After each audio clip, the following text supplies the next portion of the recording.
नमस्कार मित्रांनो, माय सपोर्ट या मराठी यूट्यूब चॅनलवर तुमचे सर्वांचे मनापासून स्वागत आहे। संपूर्ण महाराष्ट्रासाठी आताच्या क्षणाच्या सर्वात मोठ्या आणि महत्त्वाच्या ठळक बातम्या। राज्यात 25 धडाकेबाज निर्णय। उद्यापासून सर्वांना खुशखबर। 3 एप्रिल शुक्रवार। काही मिनिटापूर्वीच्या ह्या बातम्या आहेत। या संदर्भात सविस्तर माहिती या व्हिडिओत जाणून घेऊया। तत्पूर्वी तुम्ही माय सपोर्ट या मराठी यूट्यूब चॅनलवर नवीन असाल तर खाली दिलेल्या लाल रंगाच्या सबस्क्राइब बटनावर क्लिक करा आणि समोरील बेल आयकॉन क्लिक करा, जेणेकरून महाराष्ट्राच्या ताज्या बातम्या तुमच्यापर्यंत सर्वात आधी पोहोचतील। तर चला सविस्तर बातम्या जाणून घेऊया। तर बघा, पहिली सर्वात मोठी आणि सर्वांसाठी महत्त्वाची बातमी। वाशिम तालुक्यातील अडोळी गावातील शेतकऱ्यांनी आर्थिक संकटाला कंटाळून थेट शासनाला आमचे गाव विकत घ्या आणि आम्हाला कर्जमुक्त करा अशी धक्कादायक मागणी केली आहे। गुरुवारपासून छत्रपती शिवाजी महाराजांच्या पुतळ्यासमोर ठिय्या आंदोलन सुरू आहे।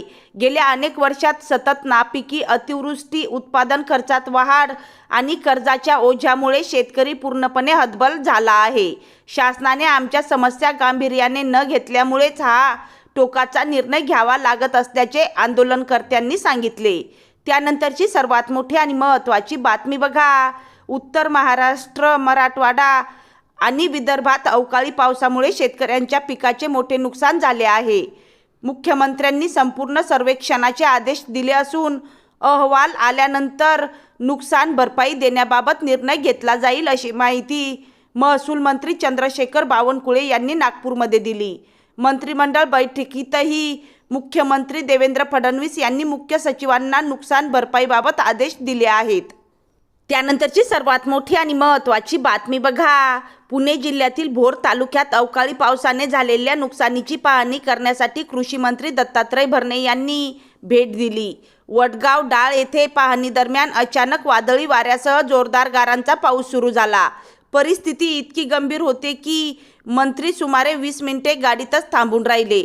मात्र पावसाची तमा न बाळगता थेट गाडीतून उतरून भर पावसातच शेतात गेले आणि शेतकऱ्यांशी थेट संवाद साधत नुकसानीची पाहणी केली। त्यानंतरची सर्वात मोठी आणि महत्त्वाची बातमी। 1 एप्रिलपासूनच शासकीय योजनांच्या लाभासाठी महत्त्वाचे नियम लागू झाले आहेत। महाडीबीटी पोर्टलवरून कृषी योजनांचे अनुदान मिळण्यासाठी आता काही विशिष्ट कागदपत्रे जमा करणे अनिवार्य आहे। ही कागदपत्रे न दिल्यास सरकारी योजनांचा लाभ मिळणार नाही। कर्जमाफी आणि पीक विम्यासारख्या योजनांचाही या नियमांशी संबंध असल्याने शेतकऱ्यांनी वेळीच सावध राहणे गरजेचे आहे। त्यानंतरची सर्वात मोठी आणि महत्त्वाची बातमी बघा। महाराष्ट्र सरकारने पनवेल किंवा वाढवण बंदराजवळ 1200 एकर मोठ्या क्षेत्रावर आंतरराष्ट्रीय दर्जाचे कृषी मार्केट उभारण्यास मंजुरी दिली आहे। या प्रकल्पामुळे भविष्यात हे मार्केट जगातील सर्वात मोठे कृषी व्यापाराचे केंद्र बनण्याच्या दिशेने अग्रेसर होईल अशी अपेक्षा व्यक्त केली जात आहे। त्यानंतरची सर्वात मोठी आणि महत्त्वाची बातमी। शहरी आणि ग्रामीण भागातील लहान अन्न प्रक्रिया उद्योगांना चालना देण्यासाठी केंद्र सरकारने सुरू केलेल्या पंतप्रधान सूक्ष्म अन्न प्रक्रिया योजनेत महाराष्ट्र देशात पहिल्या क्रमांकावर आहे। कर्ज वितरण आणि प्रशिक्षणात महाराष्ट्राने बिहार व उत्तर प्रदेशला मागे टाकले आहे।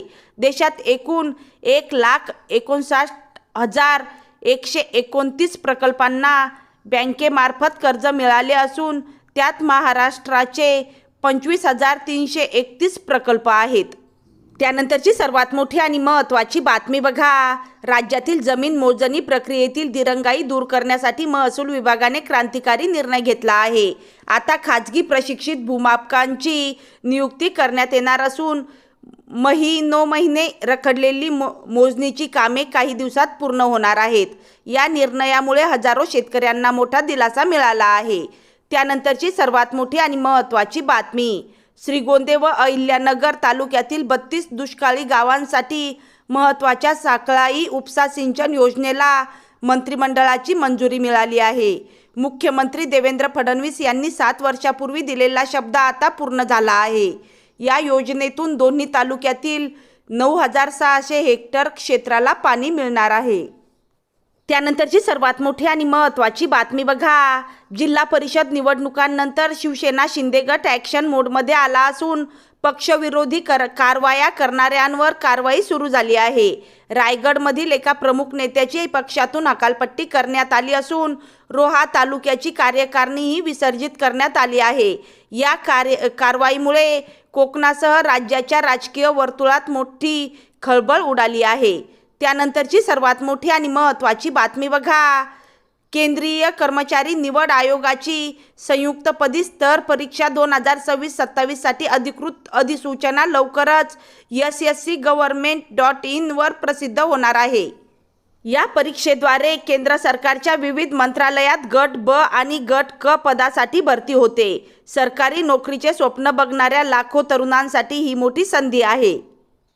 त्यानंतरची सर्वात मोठी आणि महत्त्वाची बातमी बघा. शिक्षक पात्रता परीक्षेच्या अनिवार्यतेबाबतचे विधेयक संसदेत मांडण्यात आले आहे. यामुळे हजारो जुन्या शिक्षकांच्या नोकरीवरील टांगती तलवार कायमची दूर होणार आहे. शिक्षण हक्क कायदा 2009च्या कलम 23 आणि 38 मध्ये महत्त्वपूर्ण सुधारणा करण्यात आल्या असून आधीपासून सेवेत असलेल्या शिक्षकांचे संरक्षण हा यामागील मुख्य उद्देश आहे. त्यानंतरची सर्वात मोठी आणि महत्त्वाची बातमी. शिक्षण मंत्रालयाने CBSE आणि NCERTच्या माध्यमातून 2026 साठी नवीन AI वर आधारित अभ्यासक्रम लागू केला आहे.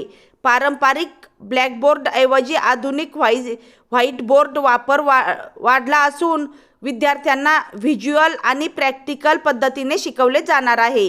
सध्या इयत्ता 6वी ते 8वी मध्ये AI आणि कम्प्युटरनॅशनल थिंकिंग विषयाची अंमलबजावणी सुरू आहे. त्यानंतरची सर्वात मोठी आणि महत्त्वाची बातमी बघा. महाराष्ट्राचा महत्त्वाकांक्षी शक्तिपीठ महामार्गाच्या मार्गात बदल करण्यात आला आहे. या महामार्गाचा प्रकल्प खर्च आता 1,01,000 कोटी रुपयांवर पोहोचला असून लांबी 54 किलोमीटरने वाढली आहे. नागपूर ते गोवा हे अंतर आता 18 तासांवरून केवळ 8 तासांवर येणार आहे. या मार्गावर 21 धार्मिक स्थळे, 13 जिल्हे, 40 तालुके आणि 400 गावे जोडली जाणार आहेत. त्यानंतरची सर्वात मोठी आणि महत्त्वाची बातमी. राष्ट्रीय महामार्ग विभागाने 1 एप्रिलपासून टोलच्या दरात 3 ते 5% वाढ केली आहे.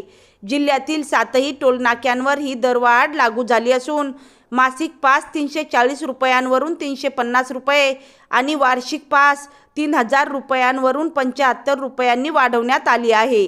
या दरवाढीमुळे बस व मालवाहतुकीची भाडेवाढ होण्याची शक्यता आहे. त्यानंतरची सर्वात मोठी आणि महत्त्वाची बातमी.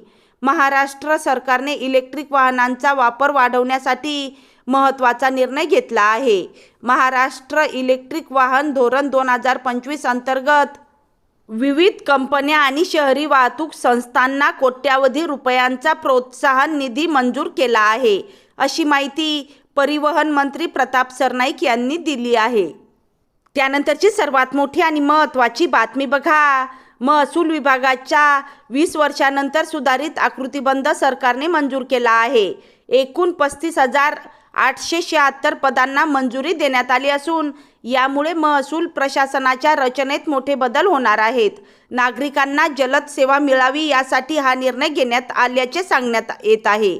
त्यानंतरची सर्वात मोठी आणि महत्त्वाची बातमी.